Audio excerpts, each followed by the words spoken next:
Sa mundong puno ng sinasabi, ako'y tahimik na lang. Pinipiling makinig at damhin ng bigat ng mga salitang hindi ko kayang ipahayag. Minsan, hindi ko alam kung saan ako patungo. Para ang dami ko nang sinubukan, pero ang bigat pa rin sa dibdib. May mga gabi na tila walang katapusan. Yung tipong kahit pagod ka na, hindi ka pa rin dalawin ng antok. Punong-puno ang isip ko ng takot, ng mga tanong, ng mga bakit, na walang kasagutan.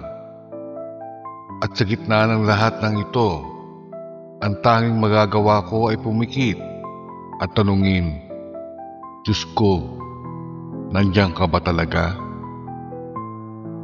Hindi madaling umasa sa gitna ng sakit. Hindi madaling magdasal kapag pakiramdam mo hindi ka naman nakikinig.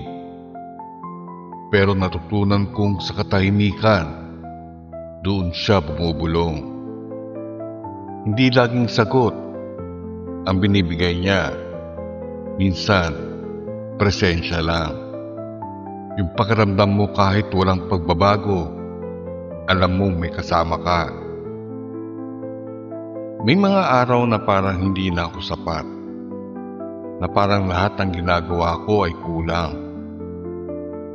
Pero doon ko rin natutunan na ang pagmamahal ng Diyos ay hindi nakabatay sa aking mga nagawa, kundi sa Kanyang presensya sa buhay ko. Kahit basag ako, hindi siya umaalis. Ang sakit hindi mo maiiwasan, pero ang sakit din na nagturo sa akin na mas maging totoo, mas maging mapagkumbaba, mas kumapit. At sa tuwing nadudurog ako, doon ko rin nararamdaman na siya ang bahala sa mga pirasong hindi ko na kayang buuin.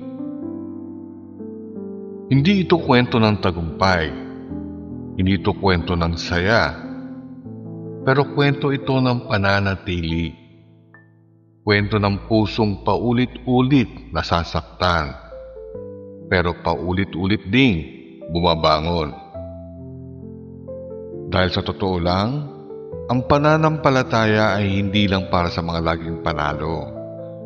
Ito ay para sa mga hindi sumusuko, kahit hindi pa nila nakikita ang liwanag. At ngayon, habang sinusulat ko ito, hindi pa rin ako okay sa lahat ng bagay. Pero sigurado ako, hindi ako nag-iisa. May Diyos na hindi kailanman nagsawa sa akin. May Diyos na tahimik man minsan, pero hindi kailanman lumayo. At siguro, sapat na muna yun ngayon. Sapat na muna yung kaalaman na mahal pa rin ako, kahit hindi ako perpekto. Sapat na muna yung paniniwala na bukas, kahit hindi sigurado, may liwanag pa rin.